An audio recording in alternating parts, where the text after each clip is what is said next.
खैरा गांव में किशन नाम का एक किसान रहता है। उनके खेत में तरह तरह की सब्जियां उगती हैं। उसी सब्जियों को तोड़कर भागलपुर मार्केट में रोज सब्जियां बेचने जाता है। ये उसका रोज का काम है। इसी से उसका परिवार चलता है। उसके घर में पत्नी और 2 बच्चे हैं।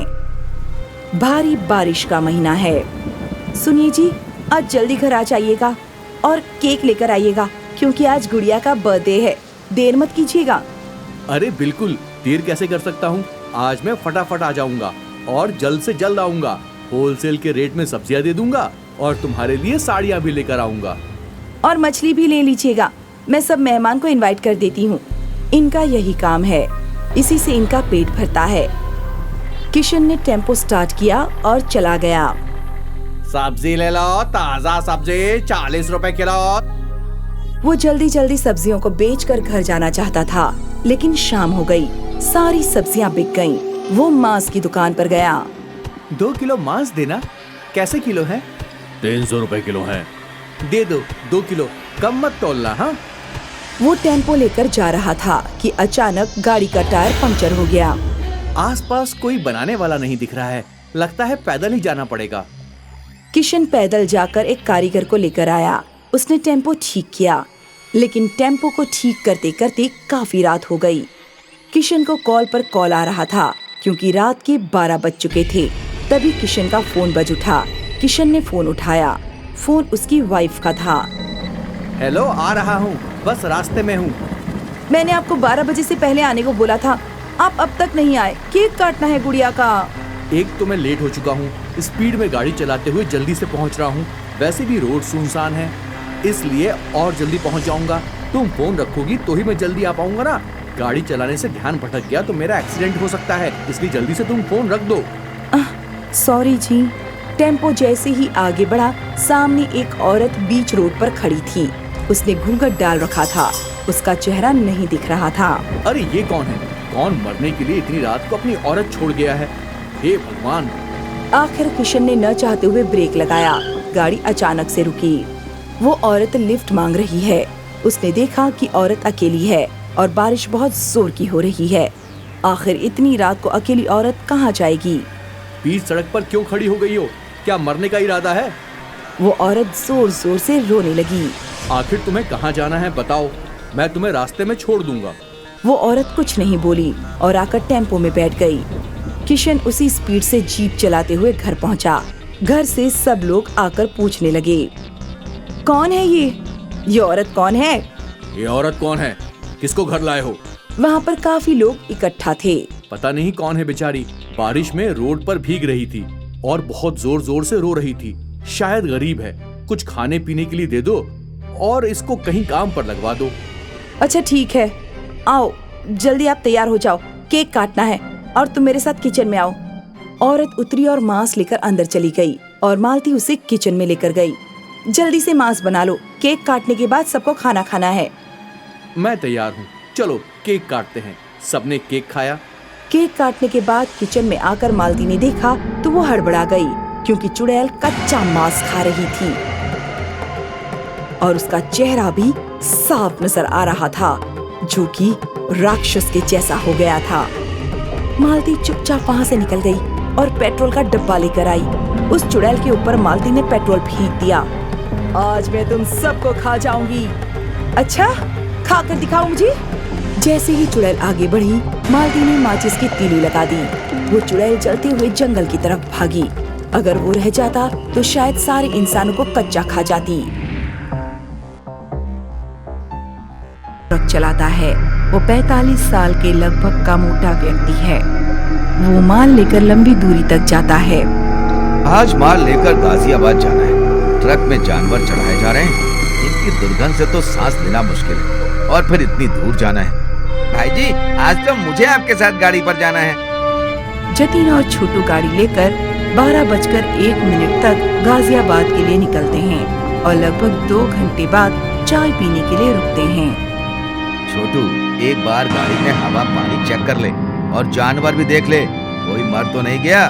यदि कोई मर गया होगा तो उसे ही बेच देंगे। ठीक है, गाड़ी देख लेता हूँ। छोटू गाड़ी को चारों तरफ से चेक करता है। जैसे ही ट्रक के अंदर देखता है तो एक व्यक्ति सोता हुआ नजर आता है। उसे देखकर बोला, कौन हो तुम? बिना पूछे गाड़ी में कैसे बैठ गए? पर कोई जवाब नहीं मिलता है। क्या हुआ छोटू, किससे बातें कर रहे हो? वो भी पीछे जाकर देखते ही पूछने लगा, कौन हो तुम, कहाँ जाना है? लाश सिर से पैर तक कपड़े से ढकी थी। वो बार बार पूछते रहे। तभी भारी तथा कर्कश आवाज उभरी, मैं बीमार हूँ, मुझे जहाँ उतरना होगा मैं बता दूंगा। चलो सोने दो, बीमार है बेचारा। वो ट्रक स्टार्ट कर चल देता है। रात को करीब 10:11 बजे ढाबे पर खाना खाने के लिए गाड़ी रोकता है। मुझे तो बहुत भूख लगी है, उस आदमी से भी पूछ लेता हूँ, कुछ खाएगा क्या? बेचारा बीमार है। छोटू लाश से पूछता है, कुछ खाओगे क्या भाई? उसे कोई जवाब नहीं मिलता। दोनों खाना खाकर आराम करते हैं और रात 2 बजे के आसपास ट्रक लेकर निकलते हैं। तभी पीछे की आवाजें सुनकर छोटू बोला, भैया जी, पीछे ट्रक में कुछ चबाने की आवाजें आ रही हैं। जानवर भी दबी आवाज में चिल्ला रहे हैं। कुछ नहीं, जानवर आपस में लड़ रहे हैं, इसीलिए आवाज आ रही है। हड्डी टूटने व जोर जोर से खींचकर मांस खाने की चबर चबर आवाज आती है और जानवर दर्द के मारे चिल्ला रहे हैं। छोटू केबिन की खिड़की से देखता है। उसे अजीब सी आकृति का आदमी, जिसके आधे शरीर में सिर्फ हड्डी और आधे शरीर में हड्डी के ऊपर मांस के लोथड़े लटक रहे थे, ये देखकर छोटू की दिक्की बन जाती है। क्या हुआ बेटा, तुम इतना डर क्यों रहे हो? तुम्हारे तो पसीने छूट रहे हैं। अंदर क्या है ऐसा? जतिन ट्रक खड़ा करके खिड़की से देखता है तो उसे सब ठीक दिखाई देता है।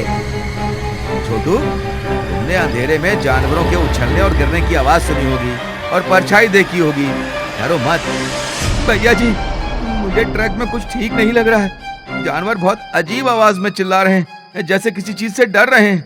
करीब आधा घंटा बीतने के बाद पीछे से एक ठंडी और कर्कश आवाज आती है। गाड़ी रोको, मुझे उतरना है।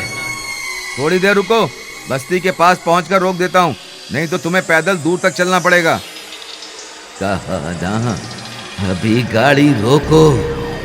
इतने में पीछे की खिड़की से एक हड्डी वाला हाथ आकर छोटू की गर्दन पकड़ लेता है। छोटू छटपटाने लगता है। अभी रोक रहा हूँ, प्लीज मुझे छोड़ दो। जतिन तुरंत ट्रक रोक देता है। छोटू की गर्दन लाश से छुड़ाने की कोशिश करता है पर सफल नहीं होता। जतिन लाइटर से गाड़ी पोंछने वाले कपड़े को जलाता है और छोटू की गर्दन छुड़ाने की कोशिश करता है, पर तब तक लाश छोटू की गर्दन मरोड़ देती है। उसकी आंखें बाहर निकल आती हैं। वो चिल्लाने लगा, प्लीज छोड़ दो मुझे छोड़ दो। लाश ट्रक की खिड़की से अपना सिर अंदर डालकर छोटू का खून पीने की कोशिश करती है। जतिन जलता कपड़ा उसके ऊपर डालकर ट्रक से उतरकर सड़क पर दौड़ता है और दौड़ते हुए बेहोश होकर गिर जाता है। आँख खोलने पर जतिन स्वयं को ट्रक के साथ जंगल में पाता है। उसके सारे जानवरों को किसी ने खा लिया। डर के मारे वो फिर से बेहोश हो जाता है। आँख खुली जब, बाबूजी, आंखें खोलो। आप यहाँ कैसे? रास्ता भटक गए क्या इस जंगल में? आपको तो बुखार भी है। जतिन गांव वालों को आप बीती सुनाता है। बाबूजी, इस रास्ते पर आए दिन ऐसी घटनाएं होती रहती हैं। इस कारण इस रास्ते पर ट्रक वाले 12 से 4 बजे के बीच में नहीं चलते हैं। आपकी किस्मत अच्छी थी कि आप बच गए। बुखार व चोट के कारण आपको अस्पताल में भर्ती करना पड़ेगा। करीब 5 दिन बाद जतिन को अस्पताल से छुट्टी मिलती है। वो गांव के एक व्यक्ति के साथ वापस लौट रहा होता है तो कुछ दूर चलने के बाद अचानक, ये मुझे क्या हो रहा है? आंखों के सामने वही लाश दिखाई दे रही और कानों में वही कर्कश आवाज वापस जाने के लिए कह रही। भैया जी, तुम्हें क्या हो रहा है? तुम इतना झूम क्यों रहे हो? तबीयत खराब हो रही है क्या? गाड़ी रोक दो, कहीं दुर्घटना ना हो जाए। गांव वाले के इतना कहते ही ट्रक बेकाबू होकर पेड़ से टकरा जाता है। रफ्तार कम होने से ज्यादा चोट नहीं लगती है, किंतु मेरे हाथ पैर सुन्न हो रहे हैं, उंगलियों में ऐंठन हो रही है, आंखों के आगे अंधेरा छा रहा है। ऐसा कहते कहते वो बेहोश हो जाता है। अरे अरे, उठो भैया जी, वो जतिन को ड्राइवर सीट से खींचकर बाहर निकालने की कोशिश करता है, किंतु सफल नहीं होता। कुछ राहगीर सहायता करने आ जाते हैं और जतिन को बाहर निकालते हैं और होश में लाने का प्रयास करते हैं। बेहोशी में भी जतिन का शरीर कांप जाता है। कुछ देर बाद जतिन को होश आ जाता है। भैया जी, तुम्हारी तबीयत तो अभी भी ठीक नहीं लग रही है। ट्रक हम चला लेंगे, आप आराम से बैठो। हम शिव बाबा से विनती किए हैं, प्रसाद चढ़ाएंगे। जतिन मुंह से कुछ बोल नहीं पाता, सिर्फ गूं गूं की आवाज निकल रही होती है। उसकी आंखें डर के कारण अभी भी फैली हुई हैं। उसे अपना सिर घूमता हुआ और भारी लग रहा है। वो लेट जाता है। बहुत परेशानी के बाद जतिन अपने घर पहुंच जाता है। गांव वाले आदमी ने सारा वाकया ट्रक मालिक को बताया और जतिन को अस्पताल में भर्ती कराया गया। करीब 1 माह बाद उसे छुट्टी मिली अस्पताल से। अब मैं कभी भी ट्रक नहीं चलाऊंगा। मुश्किल से मेरे प्राण बचे। जय हो कान्हा, जय हो कान्हा। आज भी उस रास्ते पर 12 से 4 तक कोई वाहन नहीं चलता। एक बोर्ड सूचना के साथ लगा दिया गया है।